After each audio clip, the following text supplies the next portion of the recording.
This is TJ Jones, the host of the State of the Saints podcast.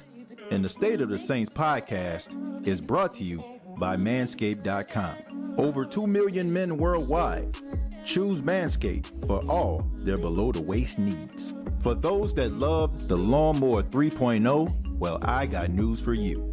The Manscaped engineering team has confirmed that they have successfully created the Lawnmower 4.0. The Lawnmower 4.0 gives you the ability to turn the 4000K LED spotlight on and off when needed for a more precise shave. The new trimmer even allows you to customize your trim all through additional guards lengths, sizes 1 through 4. And looks-wise, it's sleek with a two-tone matte and gloss finish, even features a hot foil stamp, black chrome Manscaped logo. Show your more off loud and proud. Go to manscaped.com, use the promo code STATEOFSAINTS, and you will save 20% off of the Lawnmower 4.0 as well as other Manscaped items. That's manscaped.com.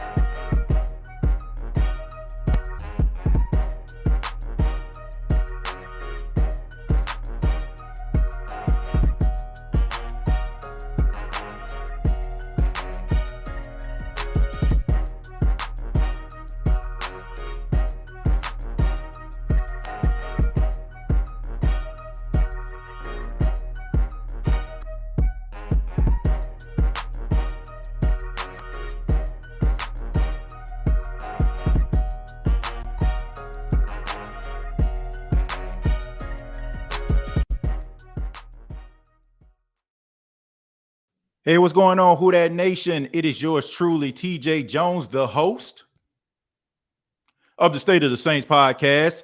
Thank you so much for checking out the State of the Saints podcast, where we talk New Orleans Saints, and have a special guest with me here on the State of the Saints podcast, a good friend of mine from the NFC South versus NFL podcast, longtime Carolina Panthers fan, and just an overall good guy, my guy, Mike Riggs. Mike, what's going on, man? What's going on, TJ? And hey, man, thank you for having me on. It's a blessing to be here, man, to talk football. I know we're divisional rivals, man, but hey, it's football. It's all love, man. So thank you for having me on. Also, check me out at the Mike Riggs podcast, man. I do my own little thing here and there. I know I've been a little missing, but it's still football season, so I'm gonna get back active. Yeah, definitely, man. Check out the Mike Riggs podcast. Make sure y'all check that out also. Yeah. And you mentioned it, man. I mean, look, we're division rivals, but we friends at the same time, and we both have passion for our respective teams. And looking at week one, both of these teams got the victory, man. Both of these teams looked really impressive. Defensively, you all got that victory 19-14 over the Jets. New Orleans Saints did their thing versus the Green Bay Packers. Just want to ask you, man, from a Carolina Panthers perspective, what do you think about your team week one, man? What did you like about that young team that you all have out there, man? Did it show a lot of promise in your opinion? Oh, absolutely, man. I loved what I saw from the defense. Defensively is where I thought our strength would be at from the beginning of the season, man. We're so young. We're the second youngest team in the NFL, and when you go 7 all picks last year in the draft defense, and your first pick is a defensive player, right, you should be pretty good defensively. So I'm excited, man. One thing that we haven't had in Carolina is an elite secondary. That's something that people saw as a weakness with us, and I believe that we're not there yet, but we're getting there. And I like the direction of that. The pass rush, the linebackers flying around. I was very, very impressed with the defense. Offensively, we moved the ball. Sam Darnold didn't make a lot of bad mistakes. He took care of the ball, made good decisions, was decisive. Christian McCaffrey looked healthy and got the ball 30 times. That's what he does. And he looked durable out there. So our weapons showed up like they needed to. I'm a little iffy on the offensive line. We'll talk about that a little later. And also a guy that came from New Orleans who I believe potentially is the weakest link on this team. And that's Joe Brady. But we'll get to that. It was impressive, man. I've said this before over the last couple of years. I think you all have had one of the best draft classes, young guys that can learn and grow and develop together. And those guys were on display this past week. And I think that, chemistry-wise is only going to get better. But let's go ahead and talk about Christian McCaffrey, man. It was up and down season last season. He missed a lot of games. He was dealing with some injuries. Looks like he's back to Christian McCaffrey form. 98 yards rushing, 89 yards receiving. Like you said, I mean, look, just as much as we as Saints fans lean on Kamara, you guys lean on Christian McCaffrey, man. Did you see anything in Christian McCaffrey that tells you that maybe he's going to be in that MVP conversation? Absolutely, man. He's hungry. He still looks strong as I don't know what.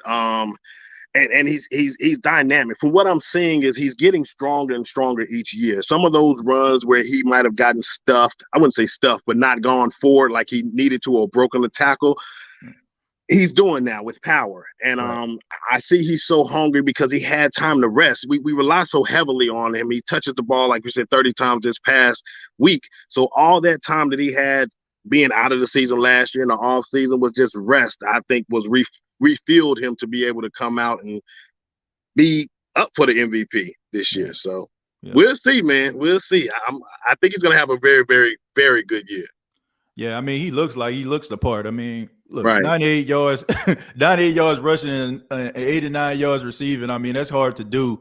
And that just shows you how special of a player that he is, man. And me as a Saints fan, I got a lot of respect for that guy. I know how much he means to the Panthers. But let's go ahead and talk about our respective teams. I focus on from a Saints standpoint. We look at some of these wide receivers the Saints have, a lot of undrafted free agents, but at the same time, they're starting to find their groove, man, as far as, Marquez Callaway, Deontay Harris catching that long 55-yard pass, something Saints fans haven't seen in I don't know how long. And right. and getting the tight ends involved, man. But you all have a very young secondary with Jeremy Chin, J.C. Horn. Y'all got Jackson out there and Hassan Reddick, who plays a little bit of linebacker / safety. So what does the Carolina Panthers secondary have to do to try to neutralize this Saints offense, in your opinion? I say first thing we have to do is stop the run. If we can stop the run and force Jameis to have to make those plays, we can somewhat have a shot. I know you have the receivers. One thing about Sean Payton and the New Orleans Saints, I don't care who you are. I don't care if it's Marcus Colston. I don't care if it's Michael Thomas. I don't care if it's Callaway. I don't care who it is at receiver. You can be an undrafted guy. He might be even you and me, TJ. Sean Payton is so good at scheming these wide receivers to be able to make plays. Callaway destroyed us last year, and we thought we were about to run away with that game because Michael Thomas wasn't going to play. Right. So what I think we need to do as a secondary is just make sure we don't get beat deep, stay disciplined, stay home, and be able to stop the run. Y'all ran the ball almost 40 times last week, and Kamara is that kind of guy that's just like Christian McCaffrey. I don't want to say this live, but I'm going to say it. My wife, I believe, likes him more than Christian. and Alvin's so slippery, man. So I think that's key number one. If we can somehow control the run or slow it down and be able to put pressure on Jameis, because he had a lot of time back there, I think that's going to help our secondary. And I believe the front seven is going to surprise a lot of people in the NFL this year for Carolina.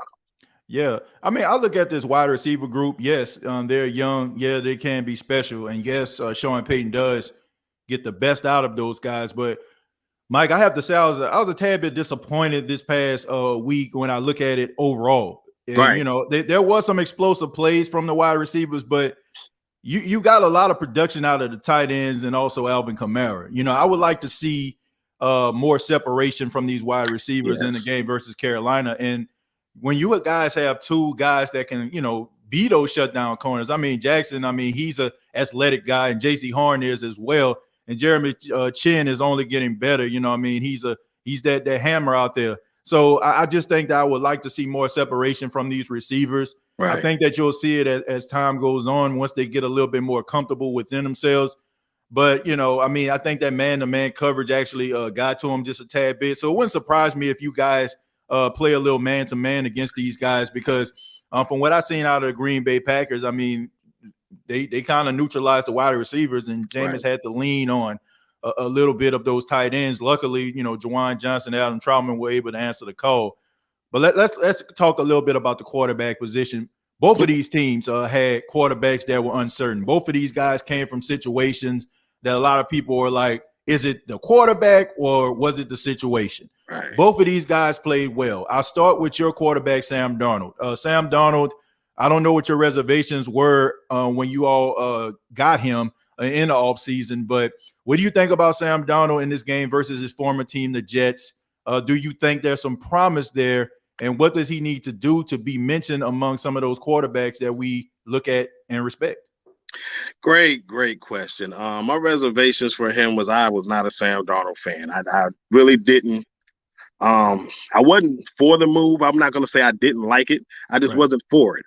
I was able to watch him a lot during OTAs, training camp, all of that. I actually went to Spartanburg and watched him practice a couple times. And I saw a guy with confidence. I saw a guy that was hungry. I saw a guy that's life he got a second chance. Right. We're both believers in Christ, and it was kind of like he was born again. You know what I'm saying? So that's one thing that I did like to see. That's what I enjoy seeing from him. And then being able to see him on the football field. He was decisive. He got the ball out of his hands. He didn't look like he saw ghost. Right. He didn't. And people can try to talk about, he's dinking and dunking. Well, if that's what the defense is giving you, why not take that? I don't care I think I saw a tweet by you not too long ago, TJ, is that who cares if you can throw the ball a mile if you can't hit, if you're not accurate with it? Yes. If it's going in the dirt, who cares? Yes. What difference does it make? We want to move the chains and get in the end zone. So if you're able to do that as a quarterback, then that's you're doing your job. And he commands the huddle. I'm excited for Sam. I think Sam has potential to show a lot of people that he's going to be in the top half, flirting with the top 10, heading towards the future of the NFL. I'm really excited about what he's about to do for this team. Yeah, Mike, I had Ross Jackson. He's a Saints reporter. I had him on the last edition of the show, and I was talking a little bit about guys resurrecting their career and how football is different from any other sport that you watch, man. It's like with football, nobody wants to give guys opportunities to change the narrative about themselves. It's like, I started off here, no matter what the situation is, bad coaching, bad front office, it's that quarterback. He ain't never going to be good. It's like, or that is that cornerback, or it's that running back. And they go to another team with a good and stable front office and team. Those guys can get better. I don't understand why in basketball, a guy can struggle a couple of years and all of a sudden he gets good. The reporters will give them the opportunity. Fans will give them the opportunity. But when it comes to football, my team just got who? Oh, man, he sucked. He probably sucked or wasn't that good for that particular team. It probably because he didn't fit that mold. So when you look at somebody like Sam Darnold, comes to an organization that is, quarterback friendly, trying to be offensive minded, puts weapons around you and trying to, give you one of the best weapons in football and Christian McCaffrey, of course you can resurrect your career. And so it's the same thing with Jameis Winston. People are like, he threw all those interceptions. He did, but that doesn't mean that this guy can't be a better version of himself in a better environment. I watched a little bit of the game because I was in between that game and also the Falcons game, which was an absolute train wreck. But I like what I saw out of Sam Darnold with his decision making, in some of those cases. And I think it's only going to get better. Going to a team that is known for making the playoffs, being a really good franchise, and being one of the classes of the NFC South. I talked this morning on a radio show.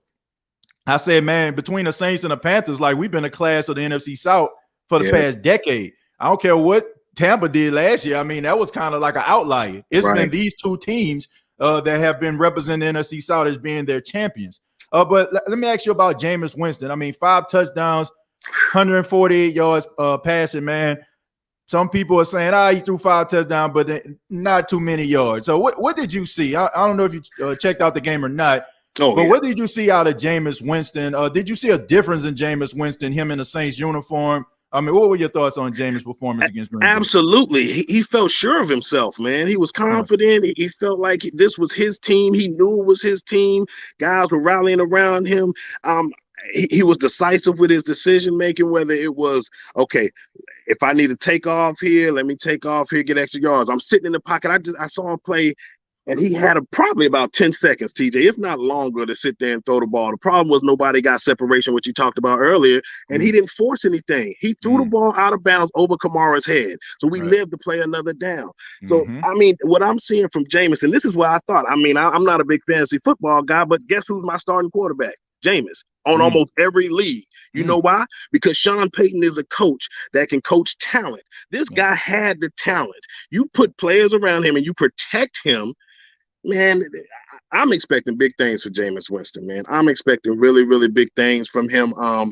He looked like the leader, and I don't want to revert back to last year. This is this year. But it seemed like your team got new life because there was some plays that couldn't be ran with the former quarterback.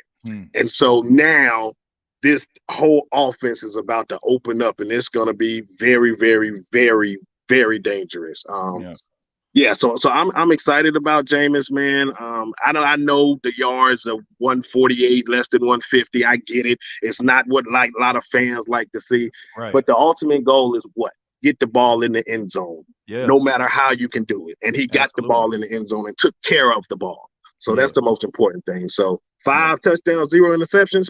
That's a heck of a ratio. Yeah, and Mike, I mean, you don't sound crazy when you talk about Jameis opening up this offense, and the Saints are able to do more things than they could have done last year. I mean, this has been the talk among Saints fans on social media. They've been talking about this, man. They've been talking about the lack of the deep passes and opening up this playbook in order for some of these guys to succeed. And that's why a lot of the fans who were questioning this wide receiver group, I said, man, you need to reserve your judgment because these guys weren't able to do some of the things they probably were really good at because of the lack of arm strength and the limitations that Drew had later in his career. I think that it did play a huge role in how the Saints played offensively, and also some of these wide receivers who probably could have did some good things. Probably the reason why some of us as fans have these type of opinions about that. But I got a few questions for you, and these are from the Saints fans. And thank you all so much. And if you have a question for Mike about the Carolina Panthers, feel free to comment and leave your question. This is from Alfred. Alfred says, so is Sam Darnold that much better than Bridgewater? Mike, what are your thoughts on that, man? I don't know how you felt about Teddy Bridgewater. Teddy Bridgewater on his way out, man, on my guy Brian McFadden show, All Things Covered. He had some things to say about y'all 2-minute drill, man. Your thoughts about Teddy? Your thoughts about Teddy Bridgewater, man? Sometimes it's just about personality and fit, man. Do I think Sam Darnold's a better quarterback today? I can't say that. When you look at what Teddy Bridgewater did week 1 against the Las Vegas Raiders, it's similar. Sam Darnold and Teddy Bridgewater had almost the exact same stats, production. One came out with a win, one came out with a loss, but one was with the worst team, played against the worst team, but it was very, very similar. I just think Teddy's personality for the coaching staff just wasn't a good fit. And I think that was more of the issue. Matt Rule had some concerns about certain things that Teddy was doing and didn't do that he wanted him to do. And I think Sam Darnold's a guy that's an underdog, and this is kind of like his last shot. So if he doesn't really, really ball out here, so he's going to do absolutely everything that Matt Rule wants done. Right. Teddy also didn't have the luxury of having Christian McCaffrey. So when you look at that situation, it wasn't all on Teddy, man. Teddy is a heck of a quarterback. I'm not one of those Panther fans that say, oh, it was all Teddy. They call him Teddy S. Water in Panther Nation now, and that's not cool. But no, I like Teddy, and I'm glad he's in Denver, someplace he's happy. I guarantee you he's going to be fighting for a playoff spot. But I don't think it's much different. I just think he has a stronger arm, which is better for our team right now. Right. Yeah, I mean, look, I think that a lot of people like Teddy Bridgewater. I mean, you have to be rooted for a guy that almost lost his football career, and him even playing is a testament to his hard work, his dedication, and his will to just never give up. So, I mean, I think in this situation, it's not like one of those situations where you just wish a guy all the worst luck in the world. I just think that, like you said, some things just don't work out. It's almost like, a relationship. It doesn't mean I'm a bad person. Doesn't mean you're a bad person. It just means that we're not a good fit for one another. You find somebody that makes you happy, and I find somebody that makes me happy. And I think that both teams, when it comes to Teddy Bridgewater going to Denver with a really good defense and his mind frame, and also Sam Darnold coming there, I think it's a good match for both guys, and both parties win in the end.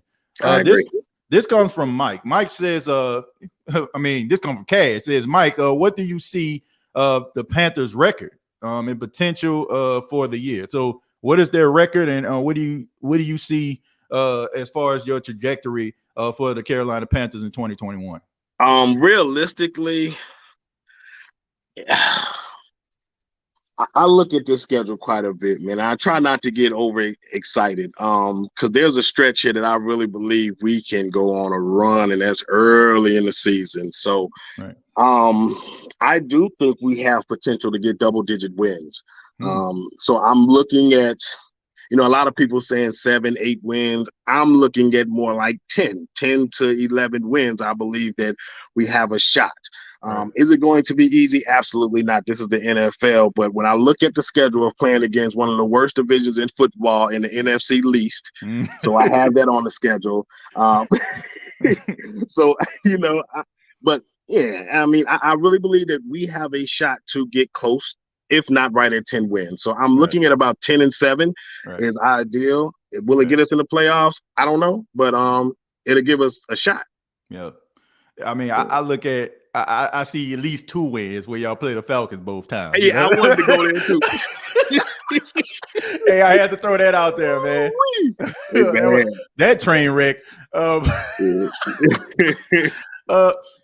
I like to know what defensive improvements the Panthers made in the offseason. Mike, in your opinion, what defensive improvements have they made to make the defense better for Carolina? Oh my goodness. I'm telling you, the defensive line, the pass rush. Oh my gosh. The secondary, just name it. Everywhere on the field except maybe I would say the linebacker position.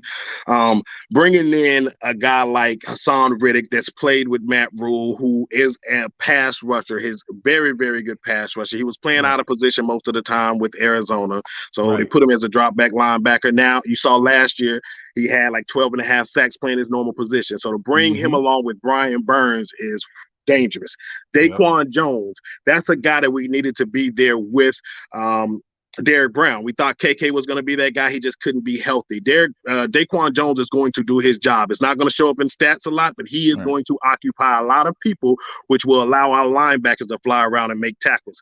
And along with the secondary, bringing in a guy like J.C. Horn that's a dog, and y'all know about Joe Horn, and you know about the NFL pedigree. Him being able to just go out there and match up man, which we had to do a lot of zone last year, will allow the pass rush to get there. So defensively, I think all 3 levels.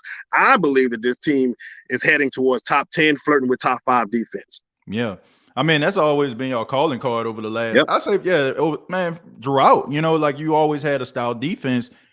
And that's why I said, man, getting these young players to be able to develop chemistry together, grow as pros together, combine that with some veteran leadership like a Hassan Reddick. I think that this is going to be something special. I think you guys can get right back to that defense when Sean McDermott was here. You know what I'm saying? When he was out there handling his business, doing his thing. So, I like your defense, man. I like when teams don't go out here in free agency and try to break the bank, trying to bring guys in. I like team building franchises because I think that is the recipe for longevity, like, what I'm saying, long-term success instead of, saying short-term success. Yeah, and I want to throw a little nugget real quick. We do have A.J. Bouye. I know a lot of people are like, A.J. Bouye is in the past, but when you have him as the 3rd guy as your DB, that's deep for us, for Carolina Panthers fans. So he's suspended, but he'll be back next game. So that's going to help out tremendously in our secondary. Oh, yeah, I like him, man. I think he lost a little bit of his confidence out there in Jacksonville, but I think that, like, if he gets back to like his true form, you know what I'm saying, when he was playing with the Texans, I think he'll be fine. But like I said, this looks like we talk about with Jameis and Sam.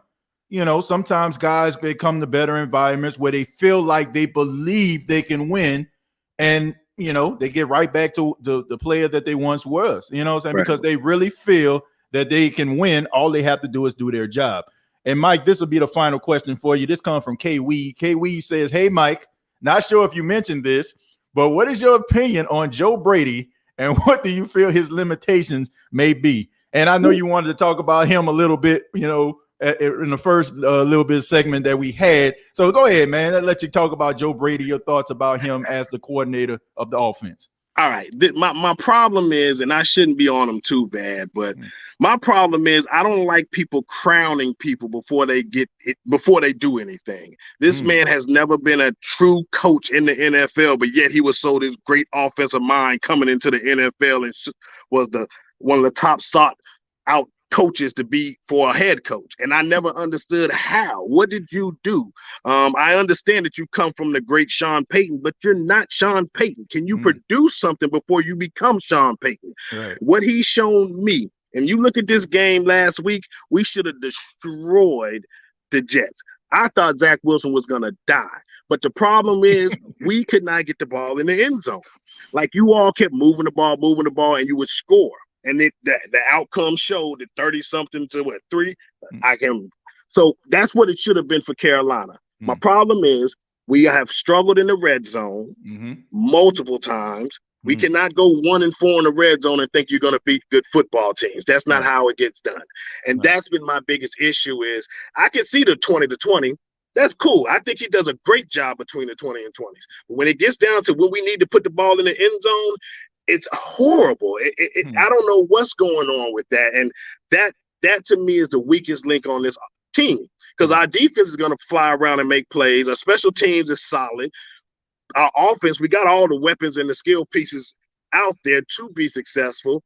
But why aren't we getting in the end zone? And a lot of that blame went to Teddy Bridgewater, and it wasn't Teddy's fault.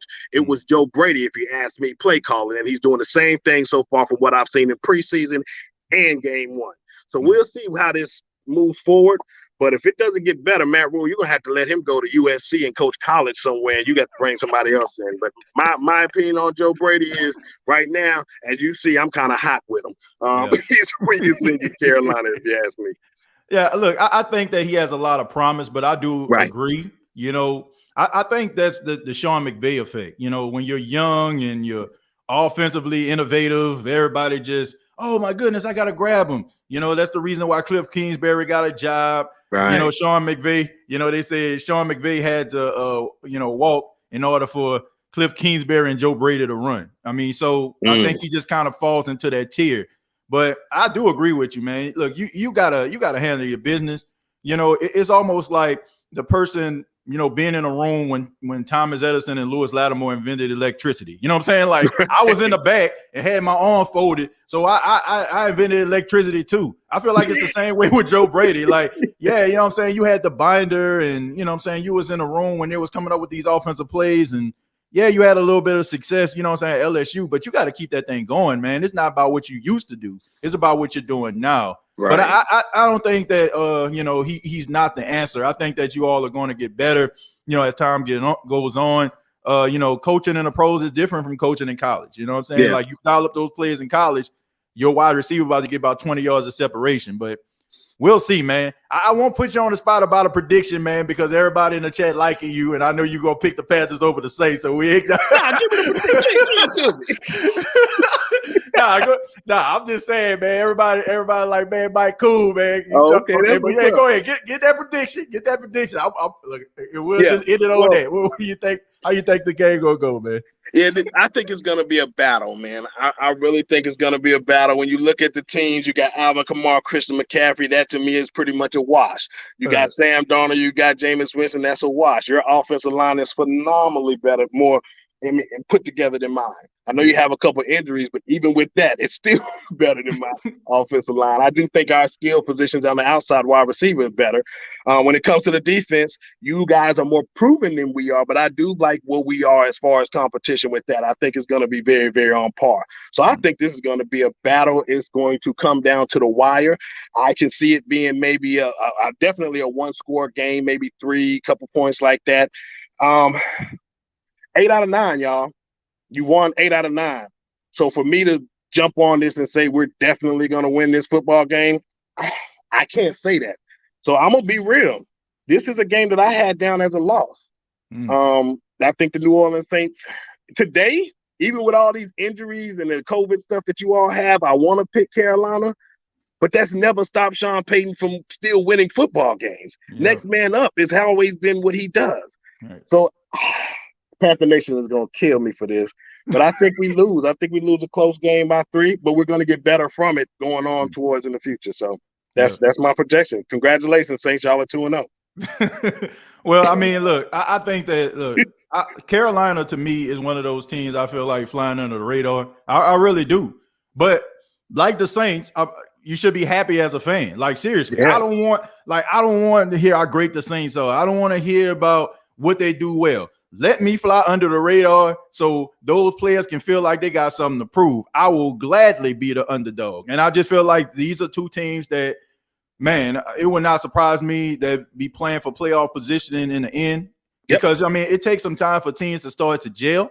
I think that the advantage that the Saints have, Mike, is the cohesiveness. You know what I'm saying? These guys have been together for a while. So I think that the same thing, like a Lattimore and a Williams, you know, them being drafted together, you know, they developed that chemistry and that camaraderie. I think that you all are growing to be that. And I'm looking forward to both teams and what they're going to do this season. But, Mike, thank you so much for your time. I really do appreciate it, man.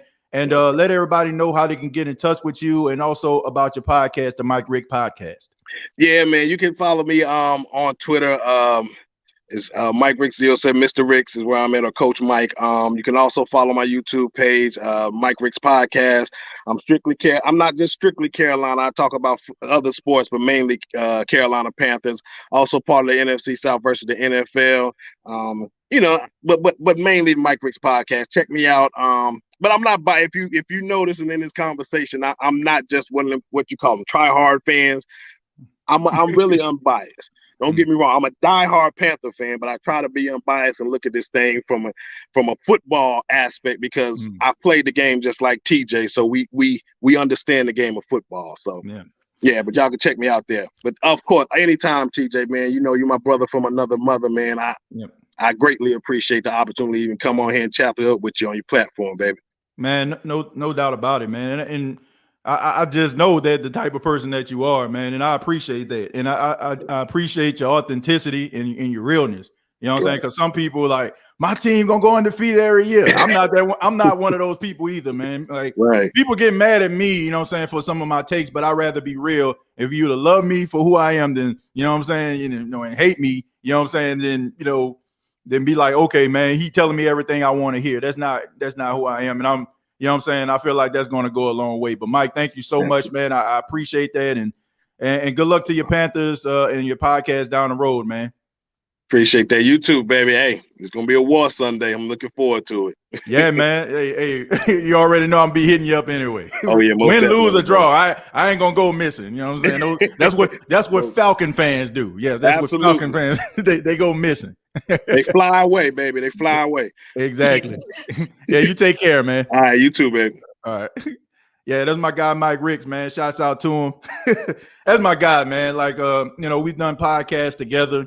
You know, I respect the heck out of, people that can look at their team objectively, and really give a strong take. I mean, because as a fan, you want your team to win every single week, right?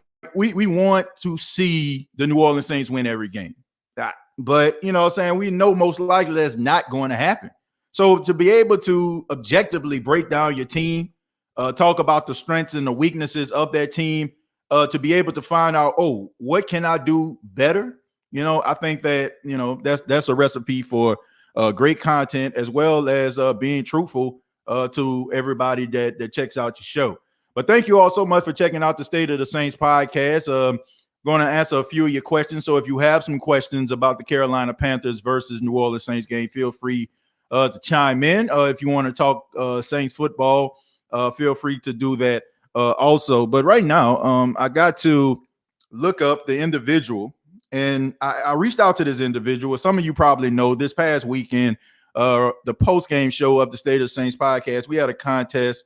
And, I asked people to give me the answer to the trivia question, which was who was the first ever draft pick by the New Orleans Saints. And I said the first person that gives me the answer in my email, I will send them a gift courtesy of Manscaped.com. And I'm trying to look for this person's name. And I want to give a special shout out to Dre Day Thompson. Dre Day Thompson, who gave me the right answer to my question, who was Les Kelly. So I didn't get his information, but Dre Day Thompson, if you're looking at the State of the Saints podcast, congratulations to you. You will receive a gift from Manscaped. I just need you to email me your name and your address so I can send out your gift, man. So congratulations to you. Don't be discouraged if you didn't win this week. We still have some other things that we're going to be giving out, some T-shirts, some more gifts from Manscaped. So keep it locked right here to the State of the Saints podcast to find out how you can win a gift from Manscaped.com as well as a gift from the State of the Saints podcast. So let's go ahead and I'll read some of these questions. Gigatis says, thank you for the great show today, gentlemen. Such a good way to start off the day. Yeah, man, I have so much respect for Mike. I have so much respect for his takes, and I just like the way that he approaches football. I like the way he breaks down football, and I like the realist that he is. He speaks from a passionate perspective and a real perspective at the same time. You know what I'm saying? Like some people are just out there in the clouds. You know what I'm saying? No matter how bad their offense, their defense is, no matter what limitations their team has, they feel like they're going to go undefeated. Realistically, you don't want to bet against your team.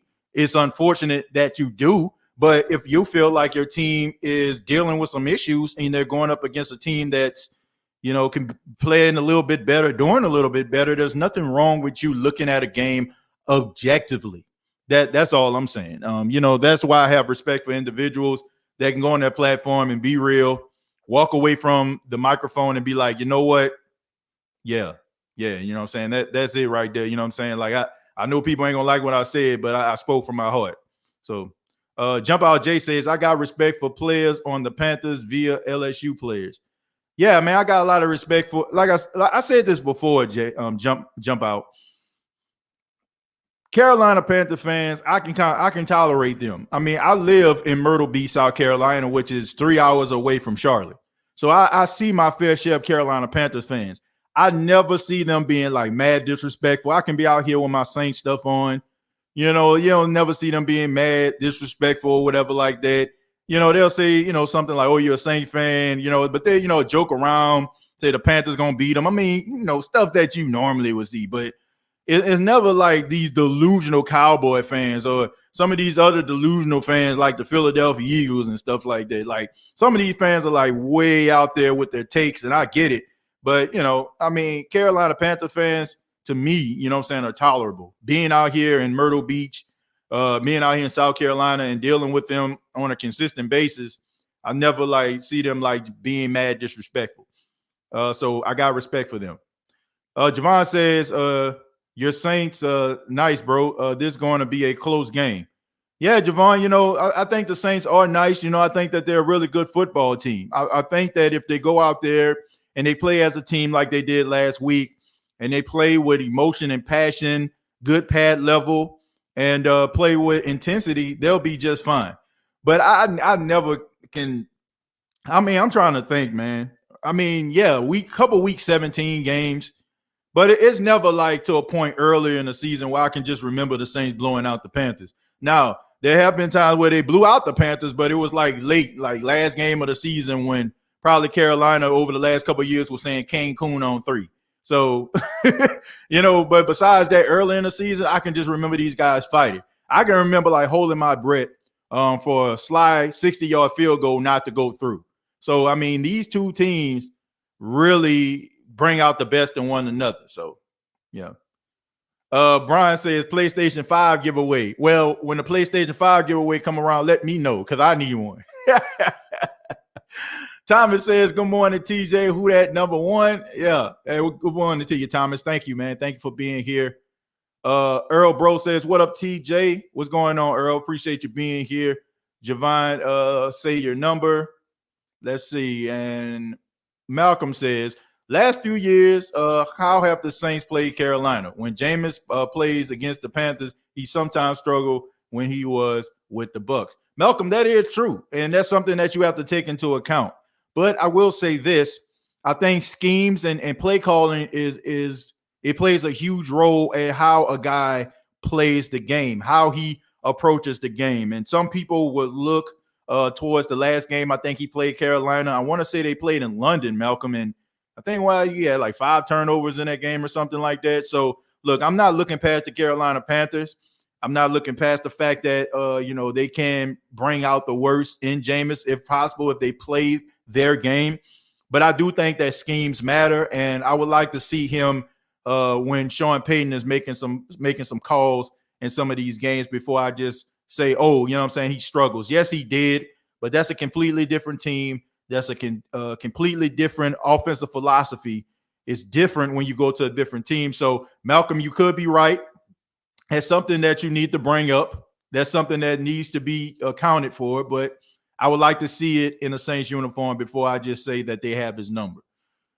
Arians system, no risk it, no biscuit. He's not a quarterback whisperer. Jameis is just now being coached by a good quarterback with a top-notch organization. Gigatis, that's a good point right there.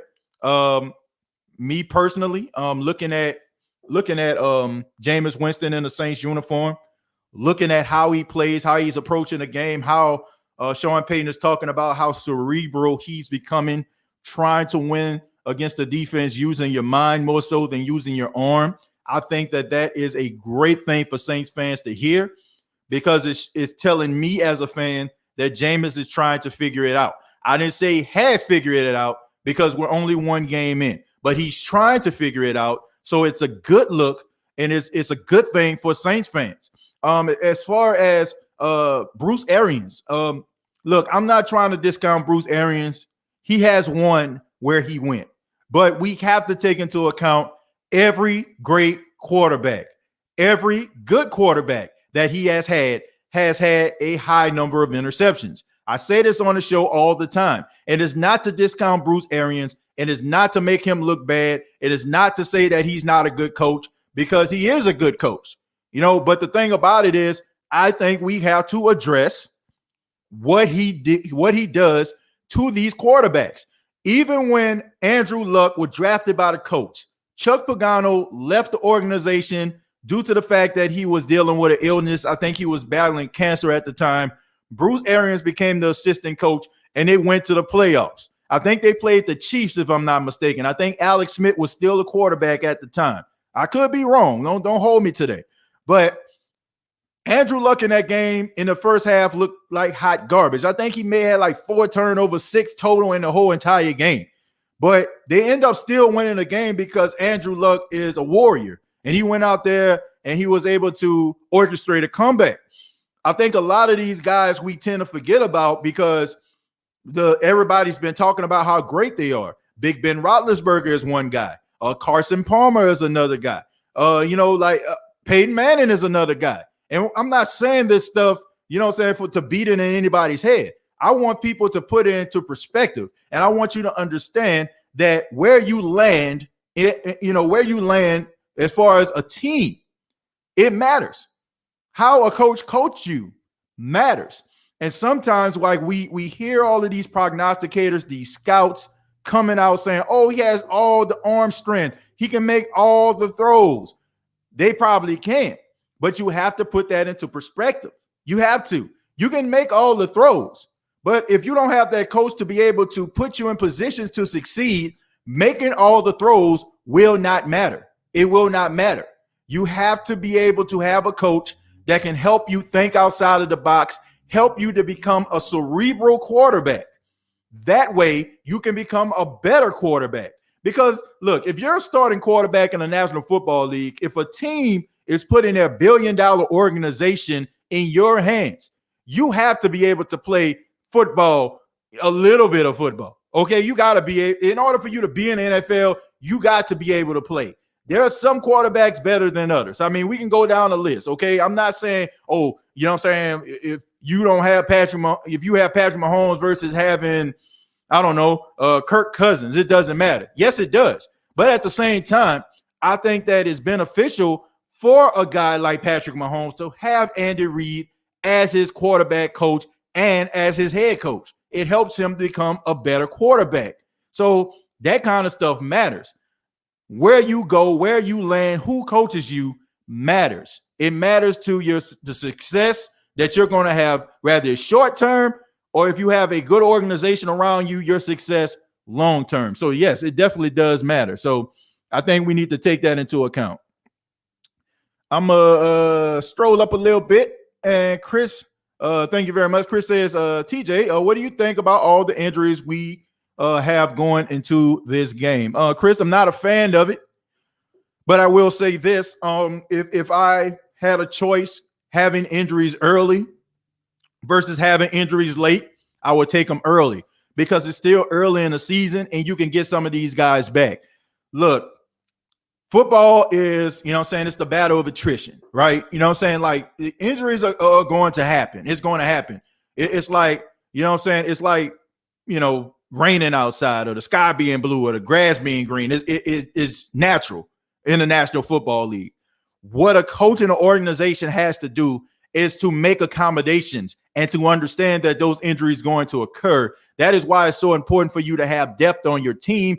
And if you're in a situation like the New Orleans Saints where you're dealing with cap issues, you want to make sure that your scouting team is going out there, finding these diamonds in the rough, which the Saints have been doing over the last couple years. So those guys can serve as depth and be able to go out there if somebody is to get hurt and do a formidable job. I'm not going to say do an above average job because there's a reason why you're not a starter. But to put them out there to do their job in order for the Saints to be able to come away with a victory. Look, I'm not one of those people that care about blowouts that much.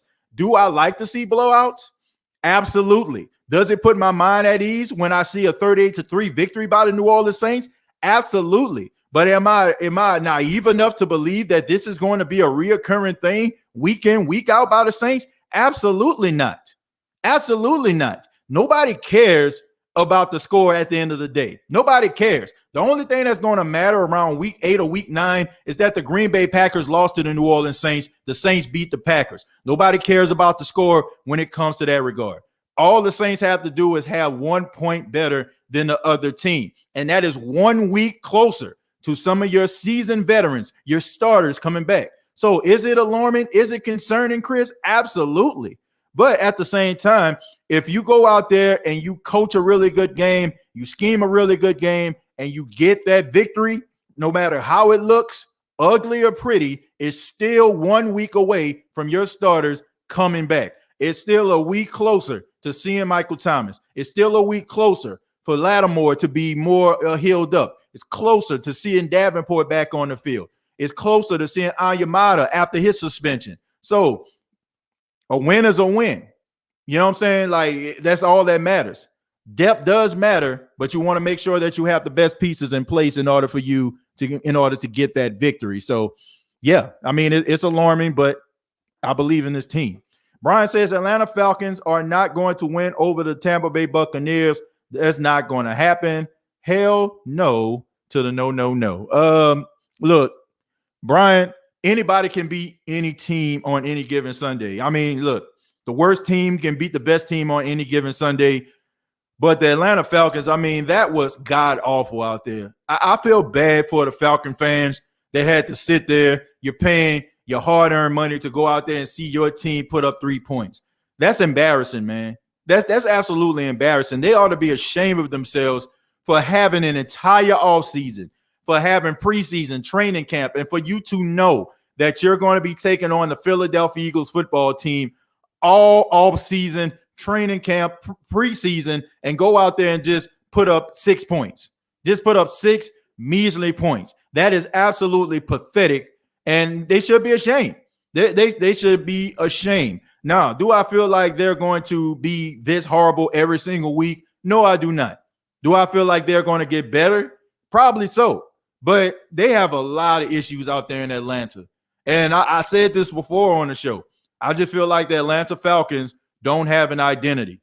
The Atlanta Falcons don't have an identity. They're always trying to copy off other teams and what they actually see. They're always trying to turn themselves into something that they see as successful. You have to find your own lane. You have to be able to find your own identity. Yes, teams, you want to beat the teams in your division. yes, you draft for the teams in your division, because if you win a division, you make the playoffs. But at the same time, I can look at every single one of these teams in the NFC South, and I can tell you what their identity is. When it comes to the Atlanta Falcons, I can't tell you. I mean, it's whoever is hot. You know what I'm saying? Whoever relevant. Let's go ahead and run that. That seems like that could work for us. I don't think that that's a good look. So the Atlanta Falcons need to find out who they are as a team. Are they a running team? Are they a team that's going to play good defense? Are they a team that's going to work on clock management? Are they just going to be one of those teams that tell Matt Ryan to play conservative and leaning on the running game? They're going to have to figure it out, because as of right now, this is a team with no face. I don't know what to call the Atlanta Falcons. But, I mean, as a Saints fan, I mean, you're not going to hear me crying for them. I just feel bad for hardworking people that invest in teams, whether I like the team or not, and for them to go out there and put on that lackluster, very terrible performance when you had a whole offseason to figure out that you're playing against Jalen Hurts. I mean, you could at this particular time, man, you can go back to when you were playing at Alabama to try to scheme against him. It just tells you how unprepared this team was, and that's a testament to the new head coach, Arthur Smith. Big Sean PD says, TJ, I gotta be real. I have mixed feelings about this game. All I know is they don't stop our run game, we will win. That's a good point, Sean. You know, them stopping our running game is extremely important. The Saints offensive line is one of the best in football. I like to say they are the best in football. So they got to be able to stop, they got to be able to stop Alvin Kamara and Tony Jones Jr. But at the same time, the Saints going to have to stop Christian McCaffrey. And I think that's hard to do, Who Dat Nation. Look, you may not like it.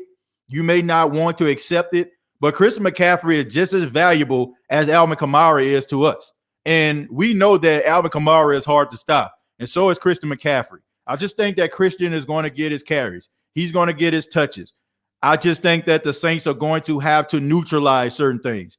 You're going to have to wrap him up, right? You know what I'm saying? He catches the ball. You know what I'm saying? You got to make sure that you're tackling this guy. The tackling is crisp and sure, and and run the football and get the heck out of there with a victory. Family giving a shout out to Gigatis. Saints 01 says, I believe the Saints will thrive. Sean Payton and Winston is a perfect fit, just like I'm saying it now. Roby is a perfect fit in New Orleans. Look, the perfect fit for every player that's getting traded or getting signed is a team that is a winner that they're going to. If you get traded to a winner, if you get picked up by a winner, it changes your mind, right? Because if you're in a football purgatory, if you're in the, if you're in Miami land, or if you're in, some of these other teams, New York Jets, Giants, if you're in that purgatory, you know for a fact 9 times out of 10, you're probably not going to make the playoffs. Yeah, they're not going to go out in front of the media and say, oh, man, we suck. We're not going to make the playoffs. But behind closed doors, those guys know that. And I just feel like, even when the Saints signed Janoris Jenkins, I think a lot of people forgot how good that guy was because he was wasting away. You know what I'm saying? He was on an island of misfit toys with the rest of the New York Football Giants. I'm sorry, New York. It is what it is, man. Y'all team is terrible. I think what y'all had like 18 wins total since that whole boat trip going into the game versus the Packers. I mean, it just god awful out there. It's a football purgatory. The Jets, football purgatory. These are teams that are not known for winning. These are some losers. You know what I'm saying? New York football, as of right now, are loaded with a bunch of losers. And teams and players understand that. And they're not going to risk it all for a team that they know for a fact is not going to go out there and risk it all in order to put them in the best position to succeed. So when they go to another team and they go to a franchise that is known as a winning culture and they're known for winning and making the playoffs on a consistent basis, it ups their game because they feel like, hey, all I got to do is my job. If I do my job, we are going to win. If I do my job, I know for a fact we're going to make the playoffs. I am going to go out there and give it my all. Players, when they go to teams, it resurrects them when a team is known as a winner. So I just think that Roby coming to the New Orleans Saints, coming from the Houston Texans, and look, we know what's going on. I'm not going to get into all of that. Y'all know what's going on with Deshaun Watson and what's happening with that. the Houston Texans, new head coaching, quarterback Tyrod Taylor, young players, losing J.J. Watt, who has been the heart and soul of your team over the past decade. It's just a new regime there. You know what I'm saying? DeAndre Hopkins getting traded for a box of jelly beans. So there's a lot of issues going on in Houston. And him coming to New Orleans, I think that is going to resurrect his career. And I think people are going to have an appreciation for how good this guy really is. So Aaron says Falcons took Richie Grant over the best safety in the 2021 draft. Yeah, and Trayvon Murray. He says, I don't feel bad for the franchise. Look, I didn't say anything about feeling bad for the franchise. I don't. I don't feel sorry for them. I don't feel sorry for the Falcons as an organization, staff, and mother-loving crew. I don't. You know what I'm saying? I feel bad for fans that work hard and have to subject themselves to this, to the nonsense that comes from these organizations, whether I like the team or not. You know what I'm saying? It's still about spending your hard-earned money. Do I care that they lose? No. But I would like for them to put a better product on the field. Any team, right? If you had a team that had a lot of grit, a lot of heart, I can roll with going to the game and them losing by a field goal. I can deal with the fact, you know what I'm saying, that they're there to the very, very end. It's going to hurt my heart. It's going to frustrate me, but I can respect the fact that they're still trying hard. What they put on the field this past weekend, that wasn't trying hard. That was a pathetic excuse of a football performance that they put out there. And Matt Ryan just don't know the offense, or he just absolutely positively washed. I'm sorry. Matt Ryan looks like a old, rundown, beat-up quarterback. You know, I mean, it is what it is. And you have like Falcon fans out there that's putting up Doppler radars and they putting up PowerPoint presentations trying to prove to the masses that Matt Ryan is a great quarterback and he's one of the greatest of all time. When, like, honestly, man, like the dude looked like straight hot garbage out there. He does. He looks like straight up hot garbage. And I don't care if you're the biggest Matt Ryan apologist supporter that you can find on this side of the Mississippi. You have to admit to yourself, the guy looked beat down, old, and washed up. And if this is any type of indication on what this season is going to look like for him, you might want to find yourself a backup plan. Or hell, you might even want to think about even benching this guy. I'm dead serious. That's how bad he looked out there. You know what I'm saying? And we can talk about the offensive line, but hey, bro, he looked washed. I'm sorry. He does. He definitely does. If Jameis Winston played like he did the Packers, and he does what he does to the Panthers, then thumbs up. Still have my doubts about Jameis Winston on turnovers. Look, I'm not knocking you for that. Okay, everybody's on cloud nine right now. We're like, hey, hooray, he won, man, he a beast. We're on cloud nine right now. But this is a long season, and I'm not knocking anybody for still having their reservations. And people will scowl and get mad, and they'll be like, man, what do you got to do? What do you got to do? Like, you got to win, okay? I mean, look. I mean, right now, you know what I'm saying? You got some mouthwash in your mouth. You know what I'm saying? You know how you brush your teeth. You know what I'm saying? You get that mouthwash. You get that fresh breath, right? It's cool, right? It's cool. Once you brush your teeth, once you put the mouthwash in, you walk out of the bathroom, you got fresh mouth, right? You might talk to your wife, talk to your husband. Ooh, girl, man, your breath smelling real nice. Go downstairs, eat some breakfast. Guess what? Guess what you got to do? Man, you got to get a mint or something like that because it's going to wash away all of that freshness. You play good 1 week, you know what I'm saying? That's cool, right? But you got to follow that up with another performance. So I can understand how you feel about this. I can understand how some Saints fans may feel about this. You have to be consistent. It's not the first time we've seen Jameis Winston throw for 4 touchdowns. It's not the first time we've seen him play really, really well. You got to follow that up with a peak above average performance. You know, I'm not expecting for him to throw 5 touchdowns every week, just like my guy JD John DeShazer said when he was on the show. But I do expect consistency at the quarterback position. And if he can bring that consistency there, I think the Saints will be just fine. But I'm not knocking anyone for saying, oh, man, I'm just going to reserve my judgment because it's only week 2. There's 15 more games to play after this week. So you have to make sure that you're bringing that type of intensity, that type of passion, those type of skills, and being that cerebral to the field every single week. And if he does that, then maybe we'll have ourselves a different conversation. But look, you're entitled to your opinion, and you're not going to hear an argument from me. That's fair. Kai says, no score predictions, just want another Saints win and just keep building momentum throughout this season. Yeah, Kai, I agree with that. Kai, I won't do the prediction here today. I'll make sure I do that on my prediction show on tomorrow. But here's the thing. I just want to see consistency. That's all. You know what I'm saying? Like I like what I'm seeing. I like the consistency that I'm seeing from the New Orleans Saints defensively, because I just think that that's a quarterback's best friend when they're young in a system or they're young in the league. You need yourself a defense. A defense is going to be able to compensate for some of the limitations that quarterback may have while he's learning the system, while he's learning to be a pro. You can lean on that defense and the running game in order for you to generate success.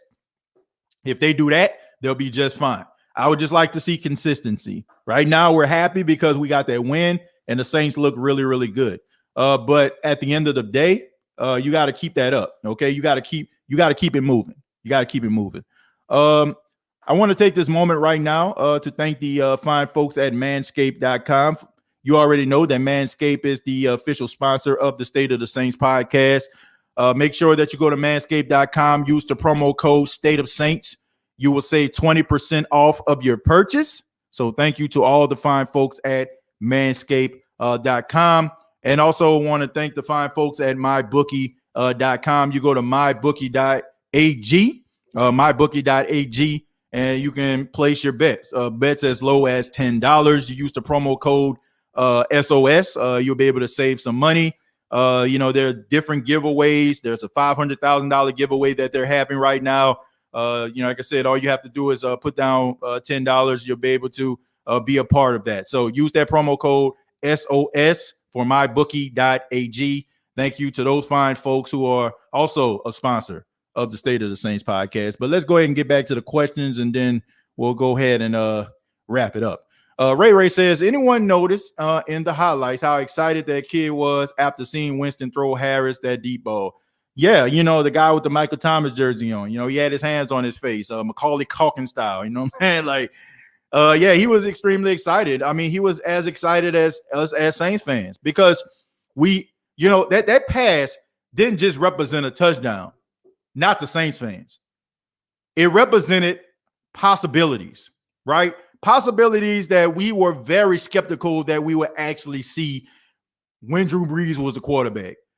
And no, this isn't a knock at Drew Brees, and I don't feel bad about saying this, folks, because even Deontay Harris in the last interview that he did, he said no disrespect to Drew Brees, but Jameis has a way, of doing certain things and bringing something to the offense that we weren't doing when Drew was here. Okay, even the players say that. Even the players have went on record saying that, and they know that. And deep down inside of your heart of hearts, when I understand how you feel about Drew. Oh, I can't talk. You can't talk about him. Don't talk about him. You can't talk about Drew. Look about all the good things he did. What about all that? What about all the touchdowns? What about all the yards? Look, nobody's knocking Drew for any of those things. Drew is the greatest New Orleans Saint of all time. But let's be real. Let's put this thing into perspective. Jameis Winston gives the Saints a dynamic that has been missing from this offense for a very long time. His ability to get the ball down the field. And some people may not want to hear this either. He can get the ball down the field better than Drew could. Even when Drew was in his prime. Yes, I said it. Even when Drew Brees was in his prime, Jameis can get the ball down the field further, than he can. Like, he has certain skills that Drew Brees didn't have. The one thing that we love him for is he took a little and made a lot. Like, this man went straight, feeding the multitudes, right? Like, breaking it and then multiplying it. He took a little bit of what he had and he multiplied it. He turned what a lot of people would consider an average quarterback play into something that's just elite. And that's something that made him special. Jameis Winston, coming off the bus, possesses certain skills that Drew Brees does not have. The possibilities are endless with him. You know what I'm saying? And that's what that touchdown pass represented, the possibilities, something that we seen that was missing. And a lot of us felt like that kid in the crowd, because we seen, man, this can be something special. And it's also represent a way that the defenses have to approach Saints games from now on. Sorry, folks, it may not be the most popular thing to say on the State of the Saints podcast. I understand that some of us attend the First Church of Drew Brees, and all praise and all honor to the almighty Drew Brees, but it is what it is, man. This guy gives the Saints a better offensive weapon, and that's his skill set. Sorry. I mean, honestly, on a 3rd and 6, I'm just being real. On a 3rd and 6, would you think about seeing Drew Brees scrambling for a first down? No. You know what I'm saying? Like, would you see Drew Brees? Like it's just certain things that he did. You're like, okay, man. Like, okay, I like this. It is what it is, man. It is what it is. Troy says, I was on record with saying Winston will have a big year, and I'm still on record saying that. Troy, yeah, he looked good out there, but like I said, you got to be able to follow that up. Peyton Turner gets to start with number 90, a little banged up. I know Mr. Soft not playing. Look, some guys are just faced with bad luck. I think it's unfair for us to call these guys soft because, I mean, a pec injury, you know what I'm saying? Like I'm pretty sure Marcus Davenport wants to play. It's not like, oh, man, well, I can't play. Like some people are just faced with bad luck, and he's one of those guys. I mean, Kevin White is a guy who's faced with bad luck. Bob Sanders, their great safety for the Colts all those years, were just faced with bad luck. They got the skills, they got the talent, but they just can't stay healthy. And there's no fault of theirs. You know what I'm saying? If you're going out there battling in the trenches, you don't want to get hurt. So I'm not going to knock the guy, you know what I'm saying, for being hurt. Is it a setback? Is it frustrating as a fan? Yes, it's a setback, and yes, it's frustrating for fans. But it's not like the guy just don't want to play. And when he does play, he does he does make an impact. So, as far as Peyton Turner is concerned, I'm happy to see that he's going to hit the field. He was a healthy scratch last week. I just think that it had a lot to do with him getting acclimated to the playbook. But let's be real, Saints fans. Let's be real. The reason why Peyton Turner is here, why do you think he's here? He's here because of what has happened to Marcus Davenport. That's why he's here. If Marcus Davenport wasn't always getting hurt, if Marcus Davenport wasn't always not in the lineup, Peyton Turner would not exist on the Saints team. And I think the Saints got him for this reason alone, because they felt like he cannot sustain a level of help throughout the entire season. So having Peyton Turner, drafting him in the first round, as much as we didn't like the move, I was one of them. It makes sense. It makes sense. The best ability is availability. And if you're not able to be there, then, yeah. Mario says, man, I've seen Drew Brees at the age of 40 hit a spin move on 2 Falcons to a touchdown. So miss me with that. Yeah, yeah, he did. But here's the reality. How shocked were you when you saw that happen? And even with that, he didn't want to run. You know what I'm saying? Like that was like the last resort. That was like the last option. Like he wasn't looking to run. He was still looking. And then all of a sudden, he was like, oh, man, I got to try to get in his end zone. So, yeah, you know what I'm saying? Like, yeah, the Drew Brees spin move was good. It was special. It was exciting. But it was few and far in between. But I don't feel like it's going to be the same way when it comes to Jameis. Do I think Jameis is going to be channeling his inner Lamar Jackson? No. But do I feel like Jameis will tuck the ball down and run if he needs to? Absolutely. So, I mean, it is what it is. So, I mean, I just think that Jameis gives the Saints a different type of dynamic. I'll read 2 more, then we'll get up out of here. I think this is Eli. Eli the GOAT says Drew don't have to run. He never was a running quarterback. He doesn't have to run, but at the same time, look, if you're trying to sustain drives, sometimes you have to run. And Drew Brees has run before. You know what I'm saying? Like in his like early years with the Saints. Like if he needed to pick up a first down on 3rd and 2, I would see Drew Brees scramble for the first down. You know, I would see that. You know, like, but am I like I want people to understand and put things into perspective. I'm not saying that Drew Brees needs to be a running quarterback because I want to make sure I'm making this perfectly clear. Just like I'm not expecting Jameis to be a running quarterback. Just because you scramble for a first down does not mean that you are a running quarterback. Just means that the opportunity presents itself. Guys playing man coverage, linebackers got their back turned, and you feel like, oh man, I can get these couple yards because, you know, maybe people just think that I won't run. That's what I'm talking about here. Okay. I'm not saying that I want them to be Lamar Jackson or Kyler Murray or something like that. No, I'm not expecting that out of any one of these guys. But it is a weapon when a quarterback has that tendency every now and then to run out of the pocket and to slide. We see that with Russell Wilson. Russell Wilson is a pocket quarterback, but if it's like a 3rd and 5 or a 3rd and 4 and they need a first down, he's going to get out that pocket and he's going to, get that baseball slide going. That's all I'm saying. That's all I'm saying. No, I'm not expecting any one of these guys to be Lamar Jackson. I'm not expecting Drew to be Lamar Jackson, but I do feel like when the game is on the line and the chips are on the table and you're trying to win a game, that is a great weapon to have. Edward says Drew was a slow runner, to be honest. Maybe that's why.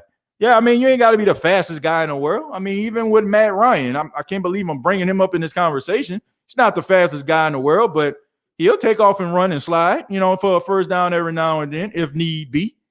I just think that's a weapon. That's a valuable weapon to have when you have a quarterback that's not a statue in the pocket. For every play.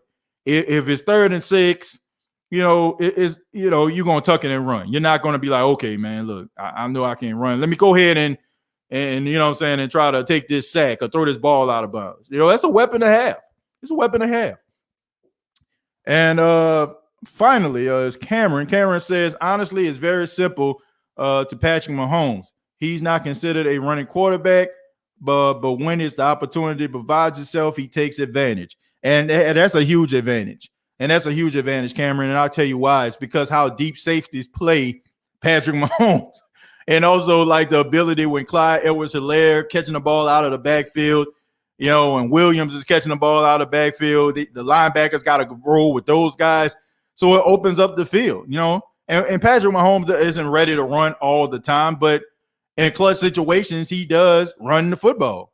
And I just think that that's something that, teams like in their quarterbacks. They don't want them to run because that's the franchise running out of the pocket. And we all know when a defensive player has an opportunity to take a shot on a quarterback, they're going to do it. So I can understand the skepticism and, crossing your fingers and hope nothing serious happened. But when the game is on the line, man, you need a play or you feel like, you can catch, you can get that first down to catch the defense sleeping. Why not?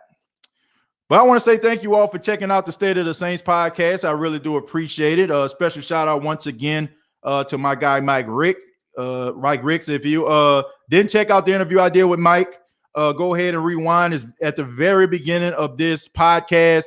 Thank him for being here. We talked a little bit about the Carolina Panthers, the keys to victory for both teams, and some of the things that both teams are doing well. Great conversation, man. 2 guys that love football. If you want to hear that conversation came in late, go ahead and feel free to rewind. As they said, Blockbuster, be kind and rewind to the beginning. And also be kind by subscribing to the YouTube channel. YouTube.com, search The State of the Saints podcast. Hit that like button if you like the State of the Saints podcast. Help the podcast to grow. I would really appreciate that. Also, much love to each and every one of you out there. Previous episodes available on iTunes, Spotify, iHeartRadio.com. Thank you to the fine folks at Manscaped.com. Use that promo code State of Saints and you'll be able to save 20% off. We'll have some contests courtesy of Manscaped.com coming up. This weekend we'll do another contest, so keep it locked to the post-game show of the State of the Saints podcast. And we're also going to have a prediction show on Saturday. We're going to have it on Saturday to break down the Saints game versus the Carolina Panthers.